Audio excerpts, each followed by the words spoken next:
Welcome, Adam Suerte. I want to tell you a little bit about Adam Suerte and how we first met.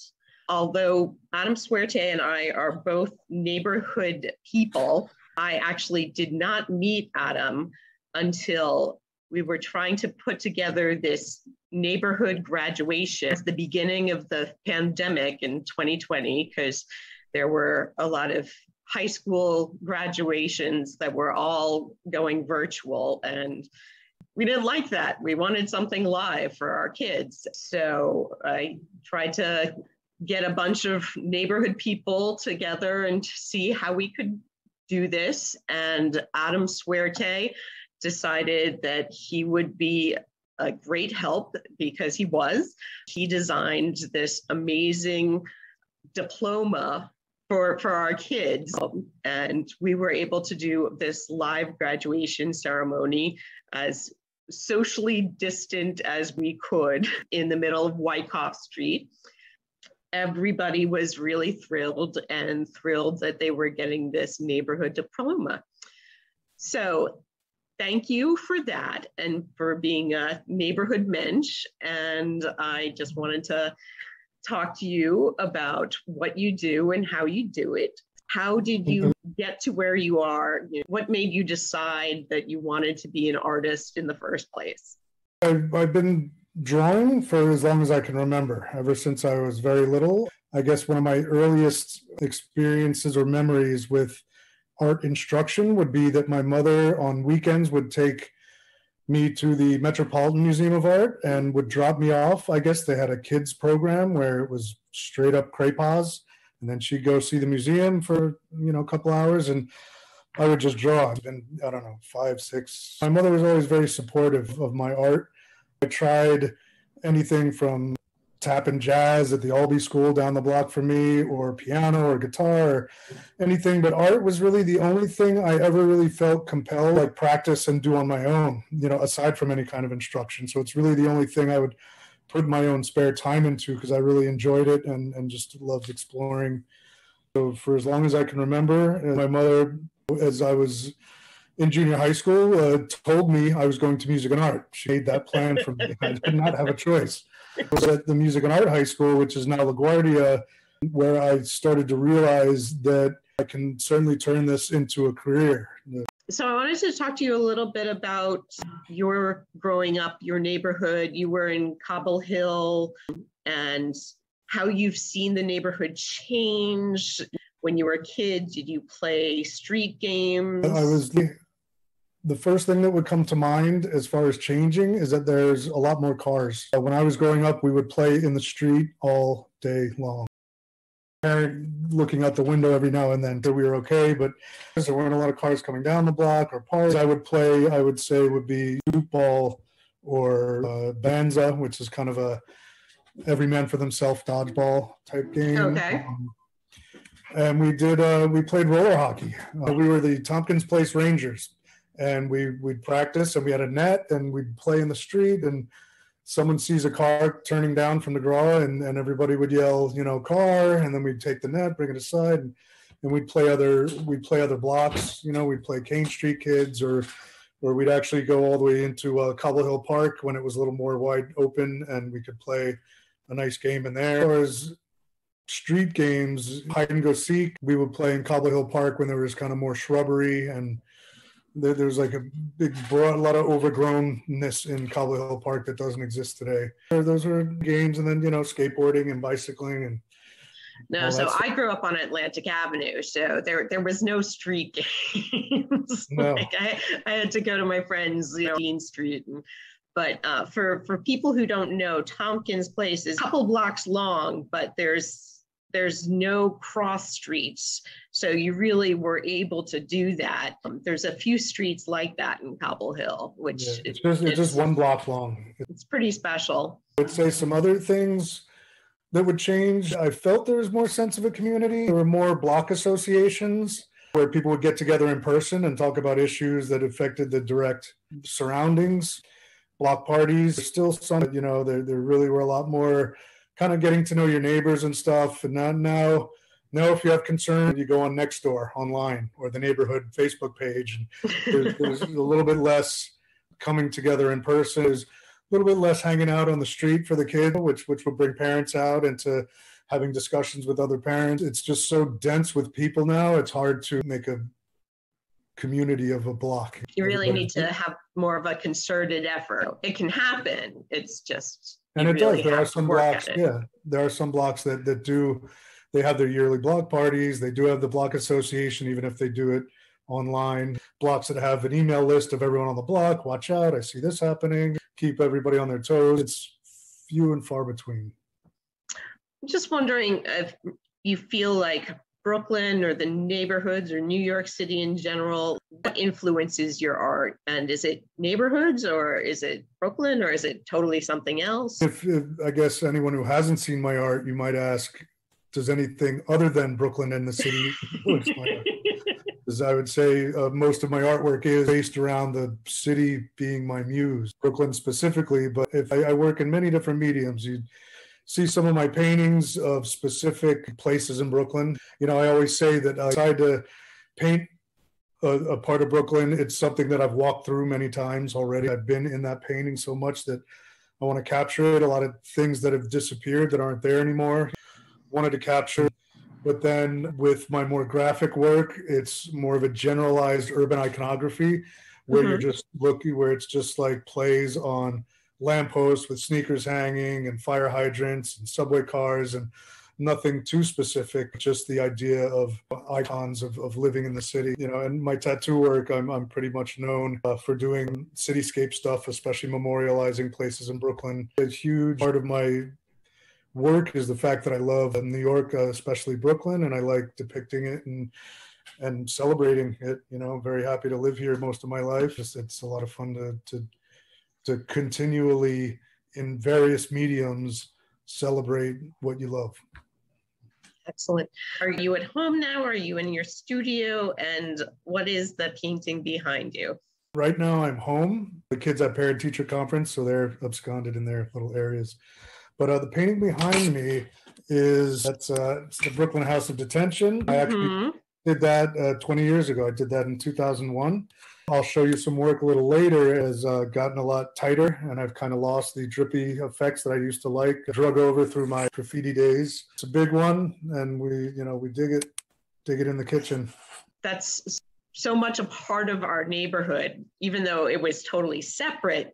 But whenever we told people coming in from Manhattan how to get to our house, just come through the Brooklyn Bridge and then you want to turn left at the House of Detention, 5 blocks away. That's us. Absolutely. It was a landmark. The other way around, when we tattoo people who are from out of town, you're so close to the Brooklyn Bridge. When you're done, you should take a walk over the bridge. You got to do it. Like, all right, how do you get there? And it's like, you hit the end of Smith, take a left, and then you take a right on the jail, you know?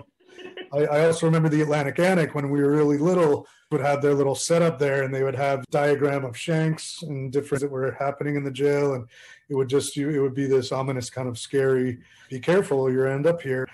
Or other times where you can actually hear them on the roof and on the basketball court area, yelling down. They see people and they're reaching out to people who are actually, since you brought up the Antic to me was always the holiday of the neighborhood. I grew up on the Avenue. That was like our holiday. And for people who don't know the Atlantic Antic, I still think it's the best street fair in New York City. And it's just one day. But at the beginning, when we were little kids, they actually had a parade. Do you remember the parade? I remember the parade, and I remember like the little marathon where you get the numbers to put on your chest. Yeah, no, absolutely. I think I didn't coerce you, but my mother coerced you into being part of the LDC that actually puts on the Atlantic Antic these days. How did you become such a neighborhood person? I guess I've just always been around. I work with a lot of local businesses. I've done a lot of logo work, and I've tattooed so many people that work and live in the neighborhood, and everyone in my shop as well, is that we're known to all the businesses, clients alike. It's been great to to be that kind of ingrained. Next year will be our 20th year at Brooklyn Tattoo in the neighborhood.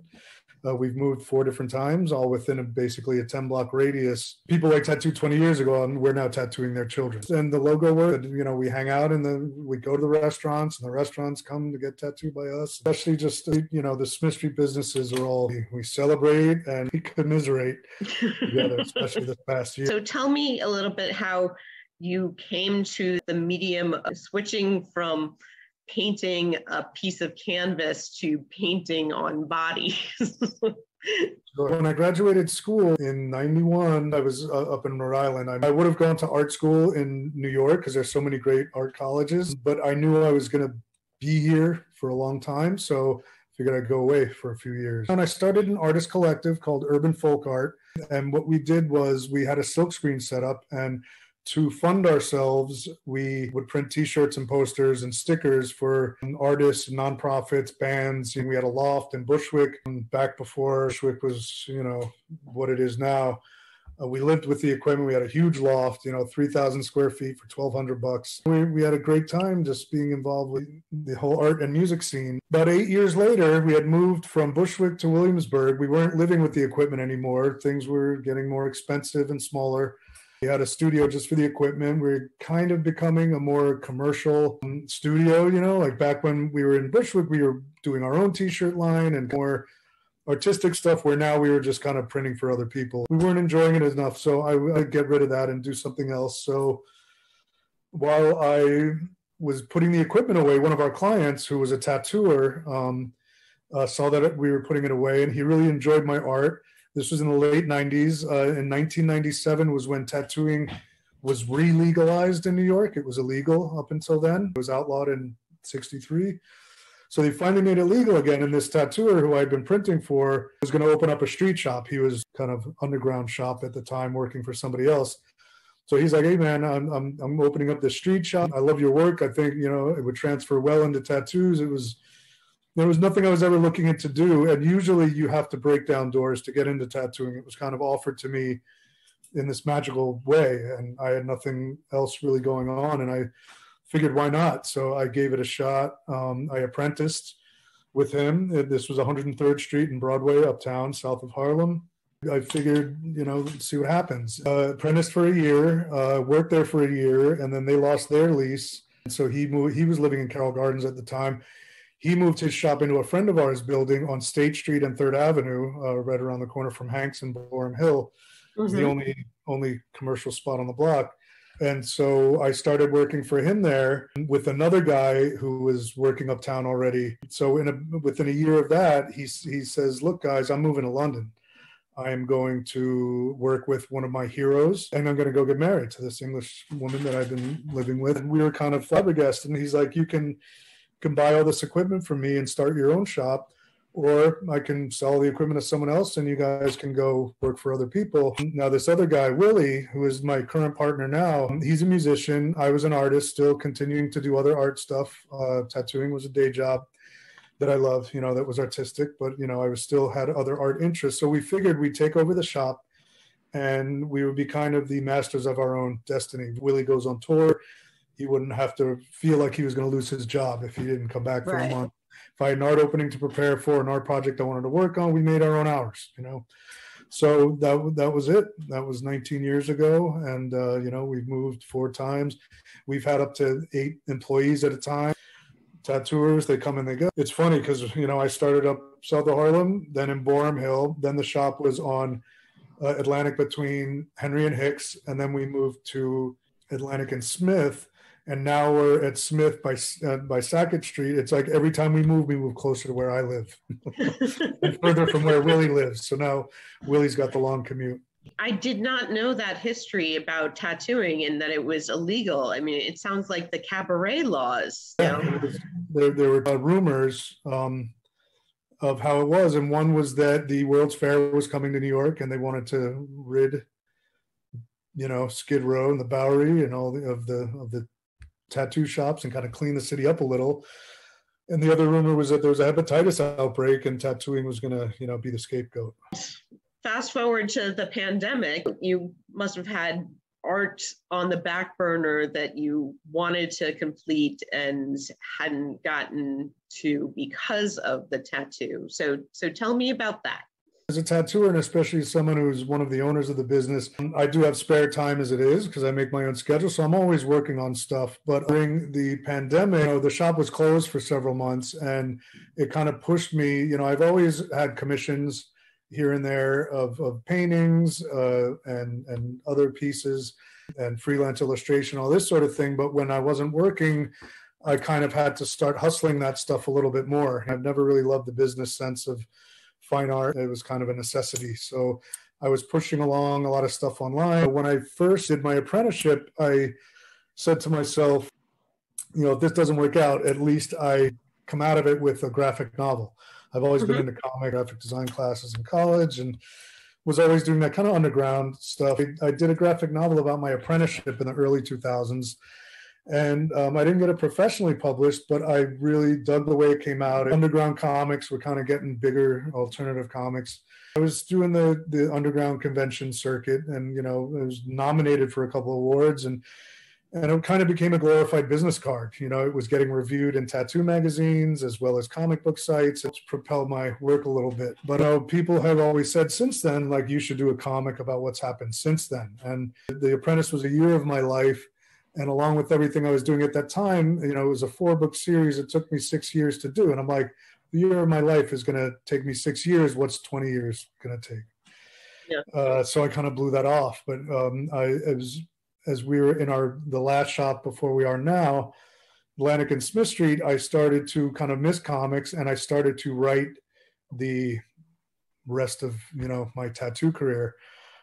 Starting from when my apprenticeship ended up until where our current shop is now. So I wrote it, started working on it, got a little momentum, but with running a shop and working at the shop and working on other stuff, it was kind of slow. But with the pandemic, I was able to knock it out. So I now have, along with the Apprentice book, another 125 pages of the history of my 20-year tattoo career, depicting all the places we moved to, all the, trials and tribulations of owning a business, of, corporate landlord greed and, stigma of owning a tattoo shop, along with the joys of owning a tattoo gallery. It just encompasses the last 20 years of my professional life. So I was really excited because I was able to work on that daily as if I was a real comic book artist. So it was really fun to see it progress so quickly and to actually finish it. My wife works for the Department of Education, and all of the pandemic, she was in meetings all day long. So aside from making sure the kids were getting their remote work done, I had to look busy. Otherwise I get in trouble. So why not look busy by being busy? Sounds good.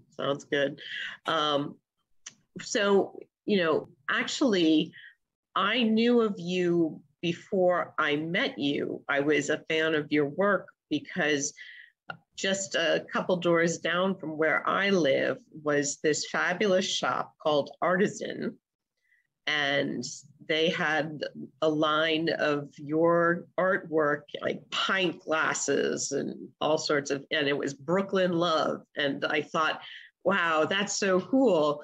But I didn't know that it was you. Tell me about how you've transferred your business. It was silk screening, but it became so much more, so, like the merchandise that has sort of become a big thing.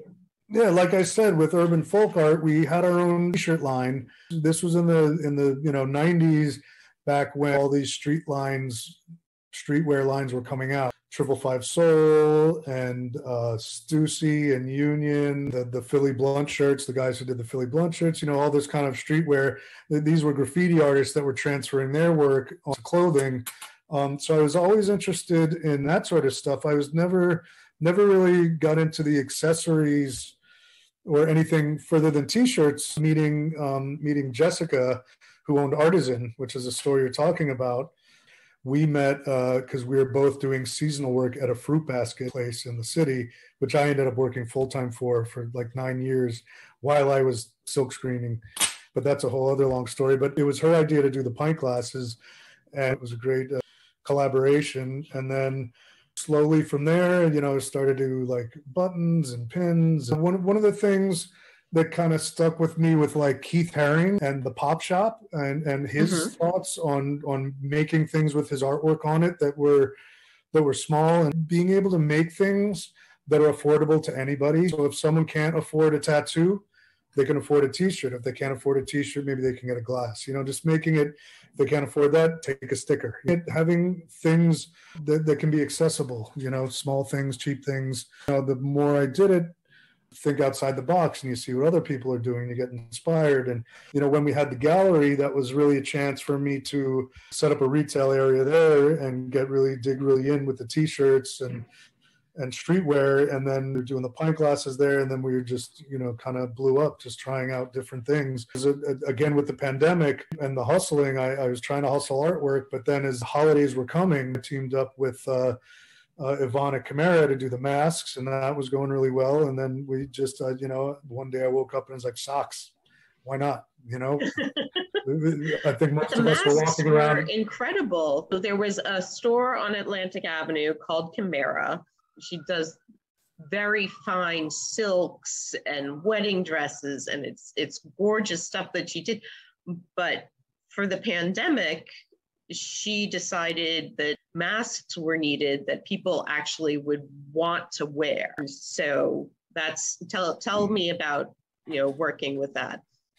Yeah, well, she was doing masks, and with the charity aspect to it in the beginning. I think she had a couple of people helping her, and then eventually it seemed like she just wanted to have a little fun with it at the same time. As the need for masks grew, one of these neighborhood Facebook pages, she reached out to anyone and was like, hey, looking for artists who might want to collaborate. She had a list of things, what she was looking to do, imagery she wanted to create, and one was the phrase Brooklyn Love. And so I was like, I was like, hey, well, I own the trademark for that, so I'll work with you on that. And it was great. It blew up. Like I was saying, as the holidays were coming, and I was just trying to think of other things. The socks, I think most of us who were at home that last year, which was probably most of us, were in our socks most of the time. So for some reason, it's like, how about some socks? How about a cool bandana? Snowballed, and the merchandise that I hadn't paid so much attention to since I was working with Jessica kind of reemerged. Mm-hmm. Yeah. And I learned a lot last year, so we're coming back stronger this year. It's funny because I say my mother would never in a million years get a tattoo, but she was wearing Adam Suerte Brooklyn Love almost daily. There's the fact that our far and wide, starts with the tattoos or the art on the wall. I think you have a slideshow prepared for me that we can share. Okay, so I see the Brooklyn Bridge. Great. All right. So I would say in the general sense, the city is my muse, but this thing is really it. So a part of my history and growing up. And I was known for a long time as the Brooklyn Bridge guy in tattooing, just because I would do the bridge so much. And I still do. It's in my comic books. It's in my painting. It's on my merchandise. It just really, it's a symbol not only of Brooklyn and of New York, but just of me and my past. Here's the promenade. This was done a while ago. I wanted to show it because this was before Brooklyn Bridge Park. When the piers they were cleared out. And again, a lot of my paintings you'll find are depicting things that are no longer there. Here is Fulton Street. Fulton has never looked so clean. Yeah. I don't like cars. I don't like painting cars. But once again, the mural at Macy's Garage, it's in the background. Mm-hmm. It was gone before I finished the painting. I started painting it for a show that was going on at the Brooklyn Historical Society. And I went back for some more reference shots, and it was already demolished. It's like just disappearing as we speak. But this painting it's like 8 feet by 6 by 8 feet. It's really huge. This was the Brooklyn House of Detention that we saw a little bit earlier. This was done 20 years ago. You can see my style was a lot looser then. As you'll see in the next couple of paintings, the more I've tattooed, the more planned out and kind of stiff, I guess, I've gotten. Stylized. I won't go stiff. Yeah, sure. Planned out, maybe. This is St. Agnes on Hoyt Street. When you're approaching the Carroll Street Bridge over the Gowanus Canal, that's when the new World Trade Tower was being built still. It was just I was working out with a friend in Gowanus, and this was my walk that I would see every day when I was trying to transform myself and get healthier. It was just something I wanted to depict. This is Bait and Tackle. Another Love Bait and Tackle. Yeah, not there anymore, unfortunately. And that's the Ice House still is. Yeah, the Ice House. And now the I think it's called Bar San Pedro now. I think but a lot of people call it Bait and Taco. But this was a commission for a friend of mine who bartended there for a very short while. Admitted he was a horrible bartender, but he owned another painting of mine of The Last Exit, which was on Atlantic Avenue, and again is no longer there. But yeah, so that was a lot of fun. And yet another bar that's there no longer is Hank's, not too far from you. Nope. I did this just because when our shop was right around the corner from here 19 years ago, I never really went in there that much. We always went to the Brooklyn Tavern instead because it was closer.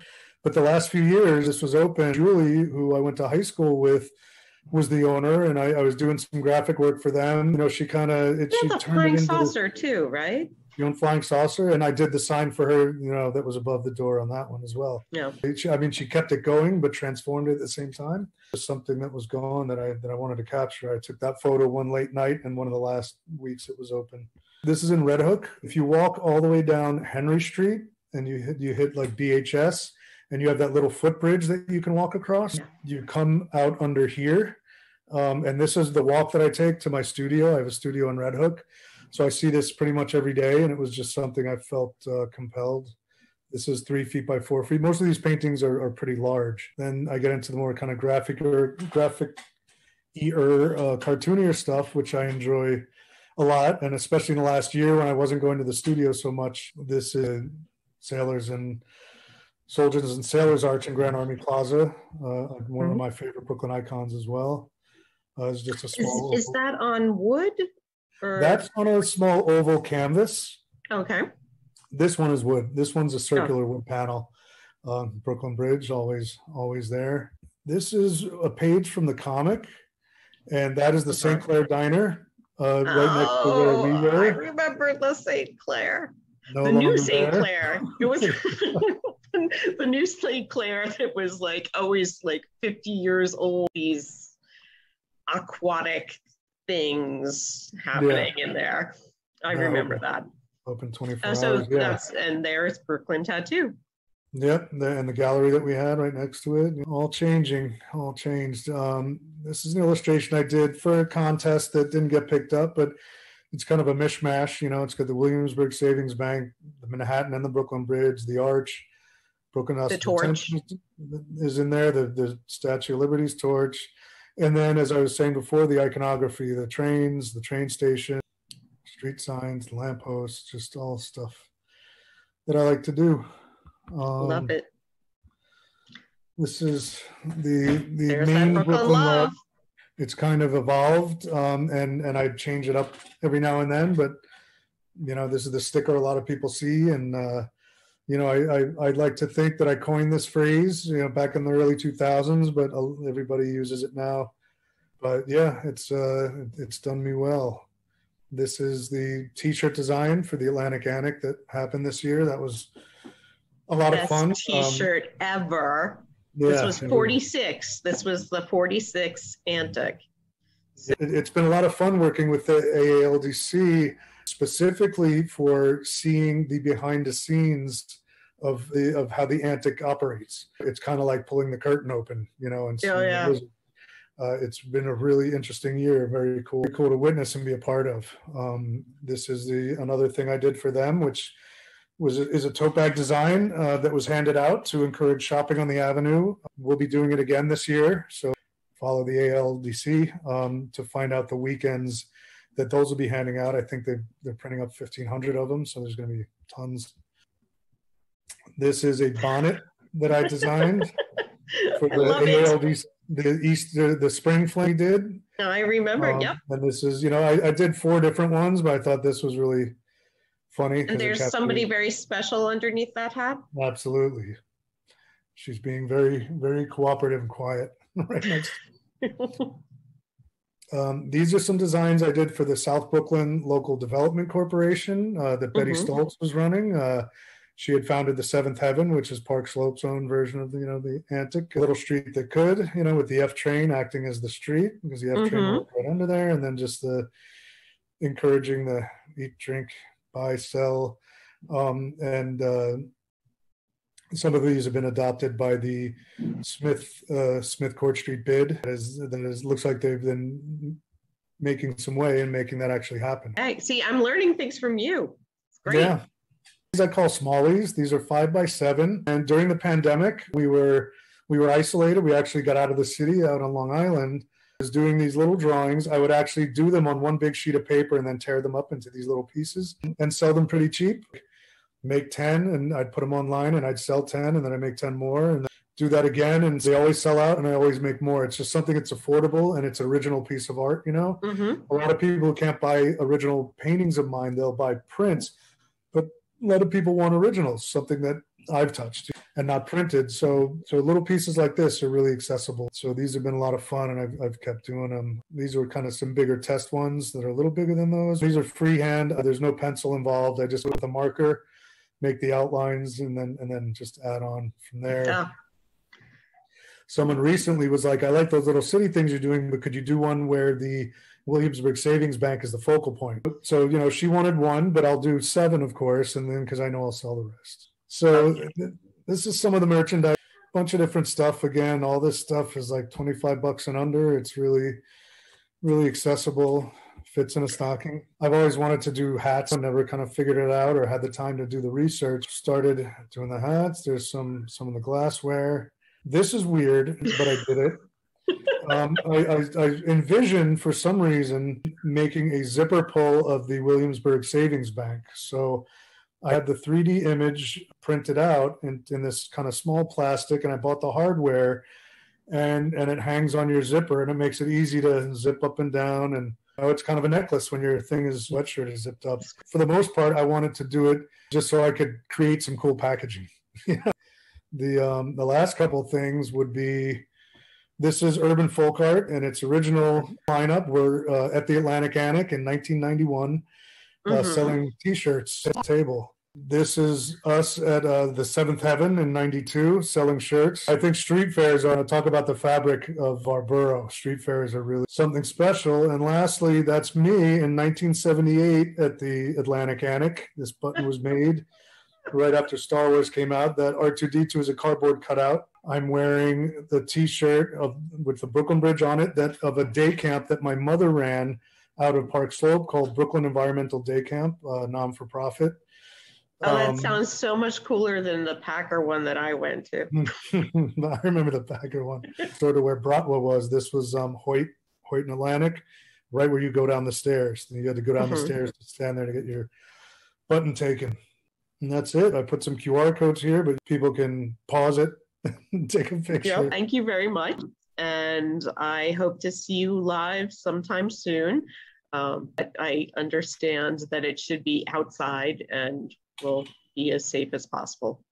Yeah, I'm sure it will be. Thanks for having me. This was a lot of fun, and thank you for everything you've done and that your mom has done for the neighborhood all these years. Great talking to you. Thank you. You too. Take care.